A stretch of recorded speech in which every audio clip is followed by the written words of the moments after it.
मैं Brijnandan Yadav Asian event news में सांसद राजमणि पटेल जी का स्वागत करता हूं और सर आपका हमारे चैनल में स्वागत है। धन्यवाद आपके आने का।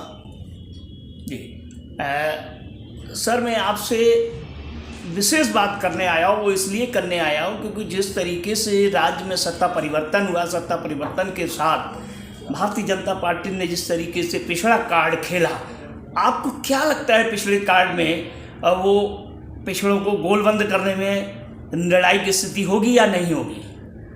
देखिए, जहाँ तक पिछड़े वर्ग का सवाल है, मोदी जी और मोदी जी की सरकार पिछड़े वर्ग की हितैषी नहीं है, पिछड़े वर्ग की विरोधी है।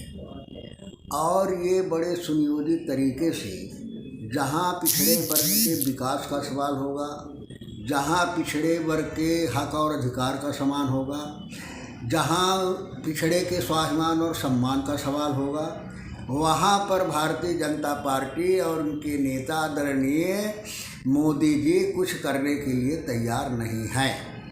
ये केवल जनता को, देश की पब्लिक को गुमराह करना चाहते हैं, भागीदारी दे करके।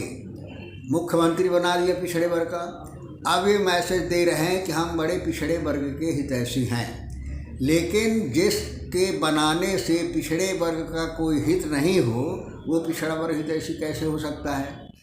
तो नाम रहे, कहते हैं ना कि मूर्तियों में माला और विचारों में ताला। मूर्त के रूप में तो रहे कि पिछड़ा वर्ग का है, लेकिन उसके जो विचार हैं वो विचार अधीन रहें, स्वतंत्र ना रहें, तो मैं इसको नहीं मानता कि इससे पिछड़े वर्ग का कल्याण होगा। सर, एक दूसरा सवाल ये है कि जिस तरीके से वहाँ मुख्य प्रतिद्वंदी कांग्रेस पार्टी थी, कांग्रेस पार्टी ने भी ओबीसी की बात की थी और ओबीसी की बात करने के साथ उसका ओबीसी कार्ड नहीं चला।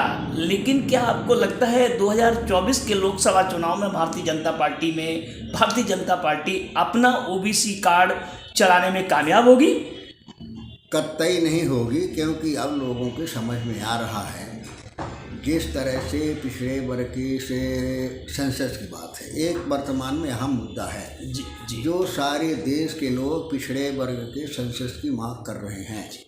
अब उसमें देखिए, मोदी जी पिछड़े वर्ग के हितैषी कहते हैं, क्या उस इशू को उठाने के लिए तैयार हैं? क्या उसको करने के लिए तैयार हैं? उस मामले पर चुप हैं। और कांग्रेस जो है उस मामले पर हमारे नेता मुखर होकर के कह रहे हैं, वचन दे रहे हैं कि अगर हमारी सरकार आएगी तो हम सेंसस कराएंगे। तो इससे स्पष्ट हो जाता है कि पिछड़े वर्ग का हितैषी कौन है। सबसे ज़रूरत इस बात की है, पिछड़ा वर्ग का है कि नहीं है, ये अपने आप में महत्वपूर्ण है, लेकिन उससे भी ज़्यादा महत्वपूर्ण ये है कि पिछड़े वर्ग की विचारधारा है कि नहीं है, उनको बढ़ाने के लिए, उनको हक अधिकार दिलाने के लिए, उनके स्वाभिमान और सम्मान को बरकरार रखने के लिए। सर, जिस तरीके से पिछड़े वर्ग का एक यादव मुख्यमंत्री बनाए गए, जो मुख्यमंत्री बनाए गए, आपको लगता है कि ये वाकई मतलब कार्य प्रणाली इनकी सही रहेगी, इनके पास पावर होगी, ये खाली रबर स्टाम्प होंगे? नहीं, देखिए, जो आज तक का रवैया है और जो चल रहा है, शिवराज सिंह तो पिछड़े वर्ग के थे ना, एक बहुत बड़ा नाम था, एक बहुत बड़ा चेहरा थे, उनकी योजनाओं के दम पर भारतीय जनता पार्टी जीती और उसे शिवराज सिंह चौहान को पिछड़े वर्ग को दरकिनार कर दिया। अगर पिछड़े वर्ग के प्रति हमदर्दी होती, पिछड़े वर्ग के द्वारा किए गए कार्यों का मूल्यांकन होता, तो शायद इस तरह से नहीं होता। वो निश्चित रूप से ऐसे लोगों को बनाते हैं जो अधीनता स्वीकार करके काम करें, अपना उनका कोई एजेंडा नहीं हो। मोदी का ही एजेंडा जो है, प्रदेश का एजेंडा हो, मुख्यमंत्री का एजेंडा हो, इस तरह से वो भारतीय जनता पार्टी करती है और मोदी जी करते हैं, जो सबके सामने है। सर, 2024 के लोकसभा चुनाव में आपको लगता है कि जिस तरीके से यादव मुख्यमंत्री बनाया, वो 3-4 सूबों में, चाहे वो बिहार हो, उत्तर प्रदेश हो, खासकर जो यादव डोमिनेंट एक क्षेत्र हैं, उनमें प्रभावित करने की कोशिश करेंगे और कहां तक कामयाब होंगे? आपको क्या समीकरण लगता है? नहीं, कोई कामयाबी अब उनको मिलने वाली नहीं है, क्योंकि चाहे यादव समाज हमारे पिछड़ा वर्ग का है, जो हम जिसे हम कर्मवीर कहते हैं, और ये सब एक अंग है, चाहे यादव हो, कुर्मी है, पटेल हो। अब वो इस लक्ष्य को देख रहे हैं कि समग्र हमारे समाज का जो कर्मवीर समाज है, ओबीसी का सारा समाज है, उसके हित में कौन से काम हो रहे हैं, उसके हित में कौन काम कर रहा है।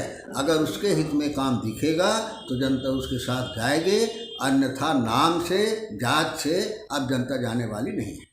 सर, नए मुख्यमंत्री जो आए हैं वो खासकर ये देखने में आया है कि अभी तक अपने मंत्रिमंडल के लोगों का चयन नहीं कर पाए। यहाँ तक मीडिया में चर्चा चल रही है मंत्रिमंडल की लिस्ट दिल्ली से जा रही है। क्या वो दिल्ली के रिमोट से काम करेंगे?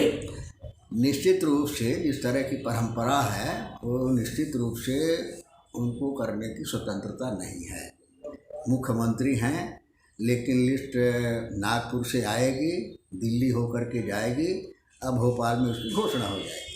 अब वहाँ नाटक नौटंकी किया जाएगा कि विधायकों से पीछे सबसे राय लिए, ये किए, राय के आधार पर ही आया, सब सम्मत हो गया। ये सारी चीज़ें करेंगे, लेकिन वास्तविकता यही है। धन्यवाद।